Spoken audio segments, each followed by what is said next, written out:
माघ महीने में आने वाली अमावस्या को मौनी अमावस्या कहा जाता है। मौनी अमावस्या आज यानी 29 जनवरी को मनाई जा रही है। इस शुभ अवसर पर लोग पितरों की शांति के लिए तर्पण, पिंडदान और श्राद्ध करते हैं। वहीं इस दिन व्रत भी रखा जाता है। धार्मिक मान्यता है कि मौनी अमावस्या की कथा सुनने से पुण्य फलों की प्राप्ति होती है। इस बार मौनी अमावस्या का महत्व और अधिक बढ़ गया है, क्योंकि प्रयागराज में चल रहे महाकुंभ का दूसरा अमृत स्नान भी आज मौनी अमावस्या पर किया जा रहा है। इस दिन स्नान और दान करने का विधान है। भगवान विष्णु और शिव जी की आराधना करने से सुख समृद्धि की प्राप्ति होती है। पितरों की शांति के लिए तर्पण, श्राद्ध और पिंडदान करने के लिए मौनी अमावस्या सबसे शुभ मानी जाती है। इस सभी के अलावा इस दिन व्रत रखने का भी विधान है, क्योंकि साधु और गृहस्थ सन्यासी इस दिन मौन व्रत रखते हैं। मौनी अमावस्या के दिन इसकी कथा सुनने से पुण्य की प्राप्ति होती है और हर मन चाही इच्छा पूरी होती है। इस दिन व्रत करने से व्यक्ति के सभी पाप दूर होते हैं और मनोवांछित फल की प्राप्ति होती है। तो आइए आपको मौनी अमावस्या की कथा सुनाते हैं। कथा को पूरा सुने और कमेंट बॉक्स में विष्णु भगवान की जय जरूर लिखें। धर्मशास्त्रों में वर्णित पौराणिक कथा के अनुसार कांचीपुर नगर में देव स्वामी नामक ब्राह्मण अपने परिवार के साथ रहता था। देव स्वामी की पत्नी का नाम धनवती था। उसके 7 बेटे और एक बेटी थी जिसका नाम गुणवती था।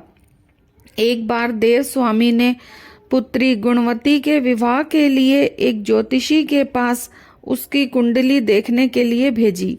ज्योतिषी ने गुणवती की कुंडली देखकर भविष्यवाणी की कि गुणवती विवाह के बाद उसके पति की मृत्यु हो जाएगी। इस भविष्यवाणी को सुन देव स्वामी परेशान हो गया और ज्योतिषी से कुछ उपाय बताने के लिए कहा। ज्योतिषी ने देव स्वामी को बताया, सिंघल द्वीप में एक पतिव्रता महिला रहती है जिसका नाम सोमा धोबिन है। वह महिला अपने पुण्य दान करके इस दोष को समाप्त कर सकती है।